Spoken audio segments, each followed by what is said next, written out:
We already have a firm grasp on the idea of risk-reward ratios and overall expectancy of a strategy, which comes from the average of ratios produced over a certain period. The expectancy is a good metric to measure the risk health of a trading strategy. In this lecture, we are going to look at a more specific attribute of risk-reward ratios, which is the margin of error that they offer. For each level of risk-reward ratio, the trader obtains a percentage of margin of error in which he can rely on. For example, if you trade consistently using a ratio of 1 to 3, you can be wrong 75% of the time in your trade decisions and break even. That happens because for every profitable trade you make, you can make 3 losing trades and break even. Let's see the mathematics of that in a quick example. Imagine, for simplicity's sake, that in every trade you make, you risk 1% of your capital and you expect to win 3% in return. We clearly have a risk-reward ratio of 1 to 3. Imagine also that you have made 2 profitable trades in a row, producing a 6% return on your capital. Since you lose only 1% of your capital if you are wrong in your decisions, you can be wrong for the next 6 trades. Imagine that you end up being wrong in the next 6 trades and you end up breaking even. Let's calculate your win ratio. You made a total of 8 trades and you lost 6 of them. In other words, you were wrong in 75% of your trading decisions, and your win rate was only 25%. By using a good ratio like 1 to 3, you were able to protect your initial capital even while being wrong 75% of the time, which is a lot. Let's look at the different margins of error for the different ratios so we can take this whole analysis to the next level. Here we can see something interesting. As we increase the ratios, the margin of error obviously increases, but the size of the increment decreases.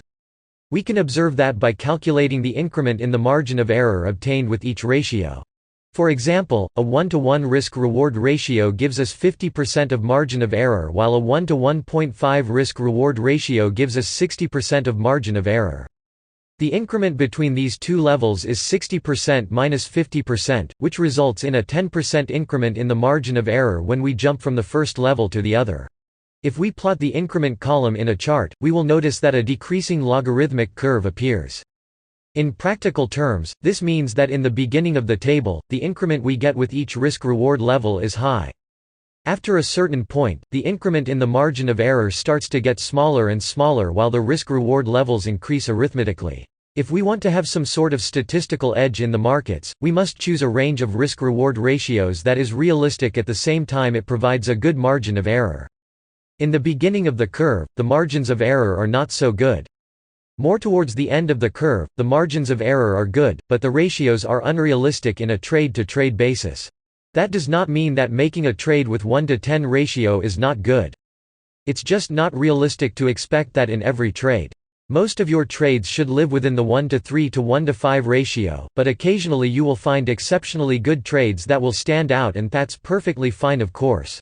The ability to trade having a good and realistic margin of error is the most important aspect of risk management because that's precisely what guarantees a certain level of emotional stability and peace of mind for the trader. That's because the trader will not feel the pressure of being right all the time, and he will still be able to make money. This risk configuration also avoids the bad psychological cascading effects that can happen when traders attempt to be correct all the time, as we will see in future lectures. The essential point of this lecture is to show you the optimal range of risk-reward ratios and how we conclude that this is the optimal range. In the next lecture we are going to explore the idea of risk contraction and expansion.